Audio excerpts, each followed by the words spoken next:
PIT की online class में आप लोगों का स्वागत है। आज हम लोग को देखना है कि बैच वाइज स्टॉक की एंट्री कैसे करते हैं। देखिए, बैच का जो कंसेप्ट इस्तेमाल किया जाता है, ये ज़्यादातर ऐसे प्रोडक्ट के लिए इस्तेमाल किया जाता है जिनकी एक सेल्फ लाइफ, जैसे खाने पीने की चीज़ है, ठीक है, जैसे दवा है।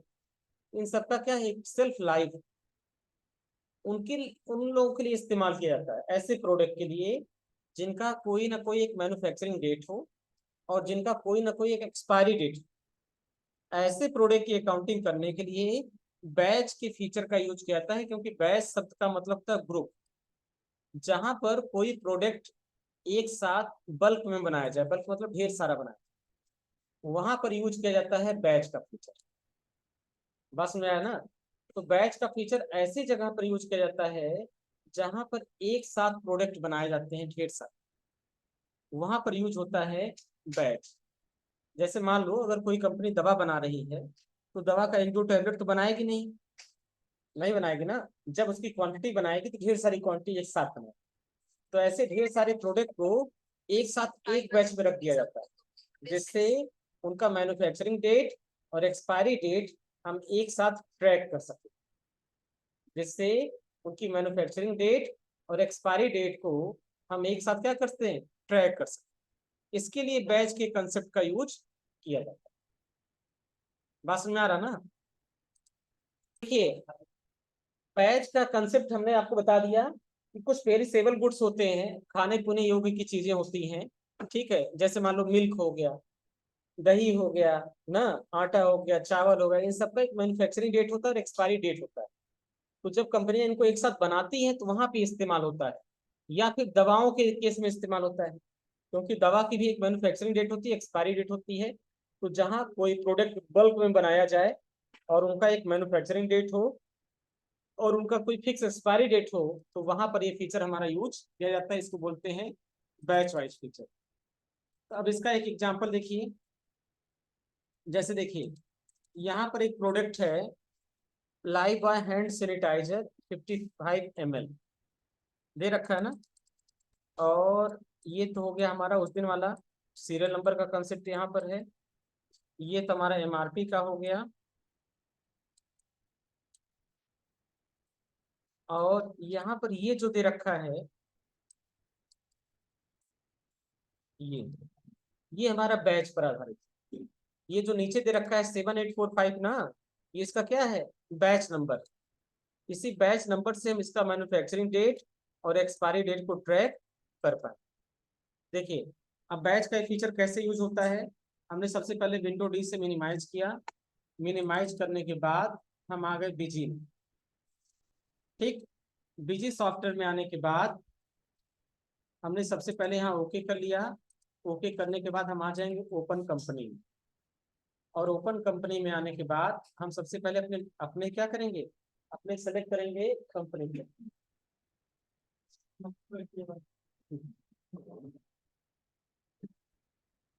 तो ठीक है, वो माउस पकड़ लिए, हिल ही नहीं दे पा रहा माउस। उसके बाद हमने यहाँ पर क्या किया, हमने यहाँ पर सेलेक्ट कर लिया अपनी कंपनी को। कंपनी में यूजर नेम लगा दिया और इसी कंपनी में पासवर्ड लगा दिया। इस तरीके से कंपनी हमारी ओपन हो गई। अब ओपन होने के बाद जो सबसे पहला काम करना है, वो हमें करना है बैच का फीचर इनेबल करना। कहाँ से इनेबल होगा, हम जाएंगे कॉन्फ़िगरेशन में, फीचर्स ऑप्शन में, इन्वेंट्री, और यहीं पर आपको मिलेगा बैच वाइज डिटेल। इस ऑप्शन को करेंगे यस। अब यहाँ पे इतनी चीजें पूछा जा रहा है। सबसे पहले बैच मैन्युफैक्चरिंग डेट, जो मैच मैन्युफैक्चरिंग चाहिए वो फुल डेट में चाहिए या मंथ ईयर में चाहिए, जैसे मार्च 2024, या इसकी जरूरत ही नहीं।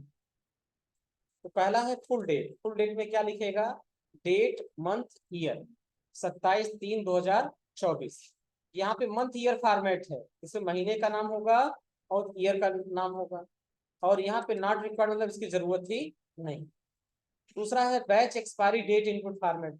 जो हमारा एक्सपायरी डेट होगा वो हमारा फुल डेट फॉर्मेट में होगा या मंथ ईयर के फॉर्मेट में होगा, या इसकी जरूरत ही नहीं।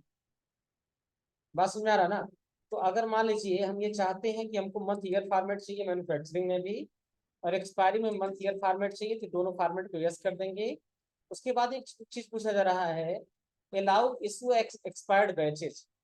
क्या जो बैचेज एक्सपायर हो चुके हैं उनको भी आप सेल करना चाहते हैं या नहीं? तो अगर आप सेल करना चाहते हैं तो आप अलाउ करेंगे। आप ये चाहते हैं अलाउ तो हो जाए लेकिन वार्निंग भी आए, बताए कि हमारा ये प्रोडक्ट जो हम सेल करने जा रहे हैं वो प्रोडक्ट क्या हो गया है, एक्सपायर हो चुका है। ऐसी इंफॉर्मेशन अगर हम बिजी से चाहते हैं तो वहां पे हमें सेलेक्ट करना पड़ेगा अलाउ विथ वार्निंग। अलाउ में डायरेक्टली अलाउ हो जाएगा, कहीं वो बताएगा नहीं कि प्रोडक्ट आपका एक्सपायर हो चुका है। ठीक। अगर हम यहाँ पे करेंगे डोंट अलाउ, तो ये अलाउ ही नहीं करने देगा, तुरंत स्टॉप कर देगा, रोक देगा। और अगर हमने लिख दिया यहाँ पे अलाउ विथ वार्निंग, तो अलाउ कर देगा लेकिन क्या देगा, वार्निंग भी आपको देगा। अब ये चाहते हैं कि वार्निंग हमारी कितने दिन पहले आए।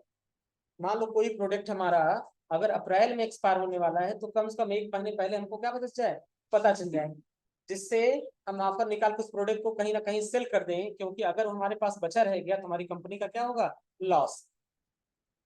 तो हम ये चाहते हैं कि कम से कम 30 दिन पहले ये इन्फॉर्मेशन हमको मिल जाए।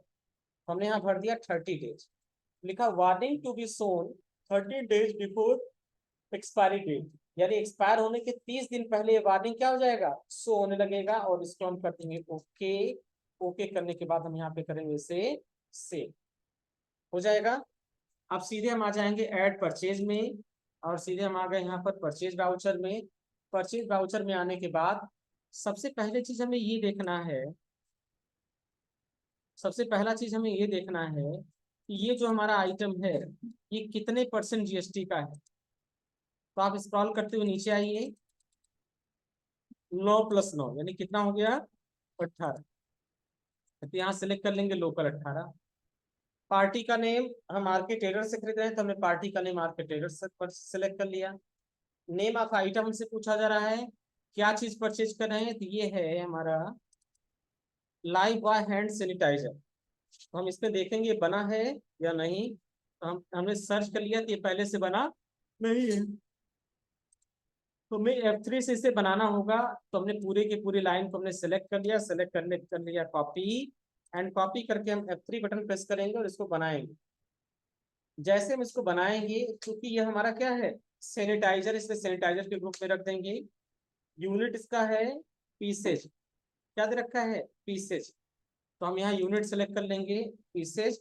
अल्टरनेट यूनिट से कोई मतलब है नहीं। ठीक। और यहाँ पे ये ध्यान देंगे कि ये जो बैच वाला ऑप्शन है ये यस रहना जरूरी। हमने इसे कर लिया यस।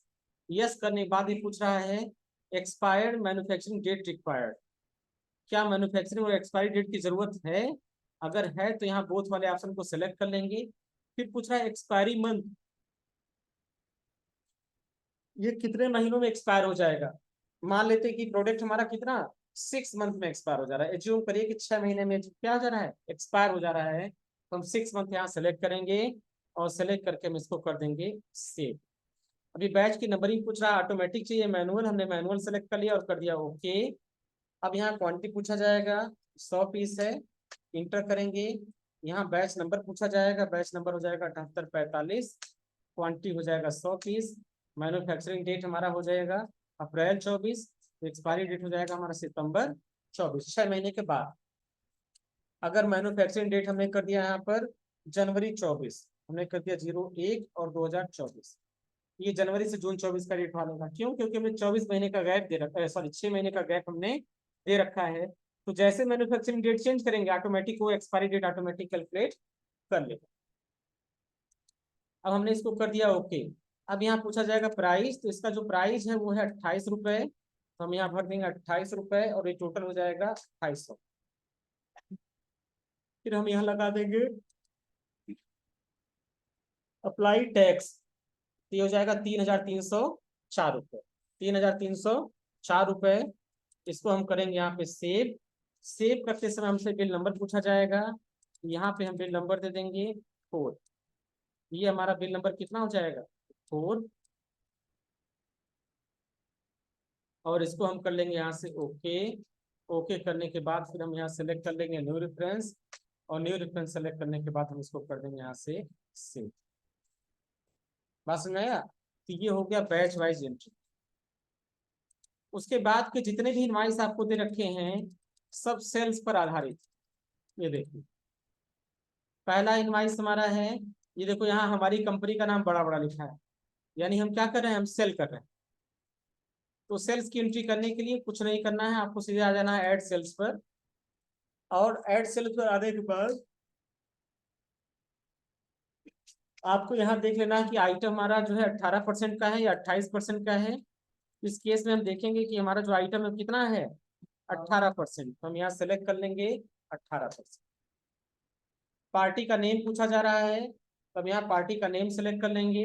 हमारे केस में जो पार्टी का नेम है वो है कैश। देखो ये हम कैश सेल कर रहे हैं। श्री राम बिल्डर तो हमारी कंपनी का नाम। हमारे पास कोई कस्टमर आता है वो कैश पेमेंट करता है और उसको हम प्रोडक्ट देना चाहते हैं, तो हम यहाँ सेलेक्ट कर लेंगे कैश। लेकिन अगर उस कस्टमर की डिमांड ये है, अगर वो ये चाहता है कि हम पेमेंट तो कैश करेंगे लेकिन बिल पर हमको हमारा नाम प्रिंट होके आना चाहिए, तो इसके लिए एक फीचर यूज होता है। आप आ जाएंगे कॉन्फ़िगरेशन में, कॉन्फ़िगरेशन में आने के बाद आपको आना है इनवाइस वाउचर सीरीज कॉन्फ़िगरेशन में। इसको सेलेक्ट करने के बाद आप सेल्स के बगल में जो मेन है उसको सेलेक्ट कर लेंगे और आ जाएंगे वाउचर कॉन्फ़िगरेशन। और यहाँ पर एक ऑप्शन आता है सेपरेट बिल टू कंसेप्ट। यहाँ पे बिल टू और शिप टू का कंसेप्ट आपको अलग अलग दिखाना है। Hello hello. तो यहाँ पे आपको बिल टू और शिप टू का कंसेप्ट आपको अलग अलग दिखाना है। यहाँ पूछा जाएगा अप्लीकेबल फ्रॉम आर पार्टीज, यहाँ आपको पार्टी का नेम देना है और यहाँ पे आपको आस्क इन वाउचर वाले ऑप्शन को सेलेक्ट कर लेना है और सेलेक्ट करने के बाद आपको यहाँ पे करना है सेव। बात समझ में आ रहा है ना? तो यहाँ पे आपको जाना कैसे है, ध्यान से देखिए। आपको जाना है सबसे पहले कॉन्फ़िगरेशन में, कॉन्फ़िगरेशन में जाने के बाद वाउचर सीरीज कॉन्फ़िगरेशन में, और सेल्स के बगल वाला जो प्लस है यहाँ पे क्लिक करना है, फिर मेन पर आना है और मेन पे आने के बाद वाउचर सीरीज कॉन्फ़िगरेशन में जाना है और यहाँ पूछा जाएगा सेपरेट बिलिंग शिपिंग डिटेल, इसे हमें कर देना है वाई प्रेस करके यस, और यस करने के बाद हमें कर देना है सेव। ऐसा करने से फायदा क्या होगा, ऐसा करने से फायदा ये होगा कि जब हम सेल करने जाएंगे पार्टी का नेम सेलेक्ट करेंगे कैश, तो कैश सेलेक्ट करने के बाद हमें हमारे सामने एक नई स्क्रीन आएगी और यहाँ उस कस्टमर का नाम हम टाइप कर सकते हैं जिसके नाम से हमको बिल बनाना है। बस में आएगा ना? तो ये सिर्फ इनवॉइस की प्रिंटिंग में यूज आएगा। यहाँ पार्टी नेम हमसे पूछा जा रहा है कैश। अब कैश के बाद हम यहाँ पे अगर कोई नाम देना चाहते हैं पार्टी का नेम, तो हम यहाँ पार्टी का नेम दे सकते हैं। हमने दे दिया आनंद कुमार मिश्रा, हमने इसको कर लिया कॉपी एंड कॉपी करके हमने कर दिया इसे पेस्ट। एड्रेस पूछा जा रहा है, हम यहाँ एड्रेस सिलेक्ट करेंगे रामकोला रोड पटौना कुशीनगर, तो हम यहाँ भरेंगे रामकोला रोड, रामकोला रोड, ठीक, पटरौना और कुशीनगर। इसके बाद अगर वो कस्टमर कह रहा है कि हमारा मोबाइल नंबर भी यहाँ प्रिंट होके आना चाहिए, नीचे मोबाइल नंबर का ऑप्शन दे रखा है, आप वहाँ मोबाइल नंबर टाइप कर सकते हैं या MOB करके आप यहाँ पे भी टाइप कर सकते हैं। ठीक है, यहाँ से आप उस कस्टमर का मोबाइल नंबर भी दे सकते हैं। अगर वो चाहता है कि हमारा आधार नंबर भी प्रिंट कर दीजिए तो उसका आधार नंबर भी आप छाप देंगे, कोई दिक्कत नहीं। जो जो इन्फॉर्मेशन वो चाहता है कि इनवाइस पे प्रिंट होके आ जाए, वो इनवाइस नंबर आप यहाँ पे, वो इन्फॉर्मेशन आप यहाँ भर देंगे। भरने के बाद अगर उसका रजिस्ट्रेशन है तो रजिस्ट्रेशन नंबर भरेंगे, अदरवाइज छोड़ देंगे। उसके बाद हम इसको करेंगे सेव। सेव करने के बाद आइटम सेलेक्ट करेंगे। हमारे केस में जो आइटम है MS राउंड बार है 10 mm का, तो हम यहाँ सेलेक्ट कर देंगे 10, तो हो जाएगा MS राउंड बार 10 mm। और 10 mm सेलेक्ट करने के बाद ये है 1000 kg 40 रुपए के रेट से, हमने सेलेक्ट कर लिया 1000 kg और ये हो जाएगा 40 रुपए का रेट। बात समझ में आ रहा ना? 1000 kg 40 रुपए के रेट। और यहाँ पे लगा देंगे अप्लाई टैक्स। अप्लाई टैक्स लगाने के बाद हम इसको कर देंगे सेव, और सेव करने के बाद इसको कर देंगे ओके। अगर इनवाइस प्रिंट करना है तो हम यहाँ पे यस करेंगे। यस करने के बाद पहले हम प्रीव्यू चेक करेंगे, प्रीव्यू चेक करने के बाद हम यहाँ पे यस करेंगे और इसको करेंगे हम सेव। ऐसा करने से इनवाइस का पूरा प्रीव्यू यहाँ पे आ जाएगा। यहाँ देखिए बिल टू में नाम दे रखा है कैश और यहाँ जो नाम हमने भरा था वो पूरा का पूरा डिटेल यहाँ पर आ गया। बात समझ में आ रहा ना? तो अगर हमको प्रिंट करना है तो प्रिंट करेंगे, अदरवाइज हम सेव करके इसको छोड़ देंगे। जहां जरूरत होगा हम वहीं पे केवल प्रिंट करेंगे। तो सेम इसी तरीके से आपका ट्रांजेक्शन नंबर 16 है।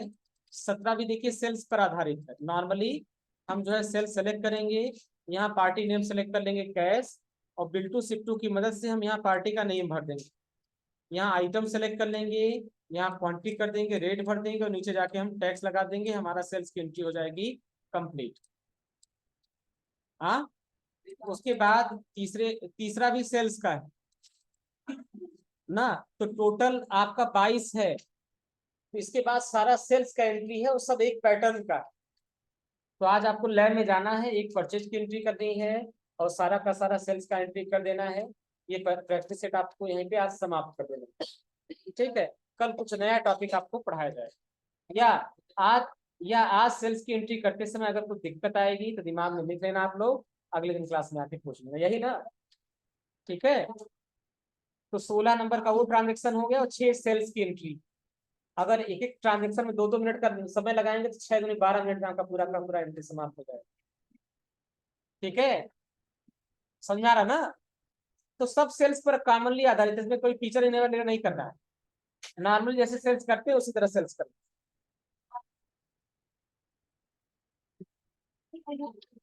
हाँ, तो कोई दिक्कत नहीं है। 5 मिनट ऑन करने में लग जाता है, कोई दिक्कत? फिर बचा आपके पास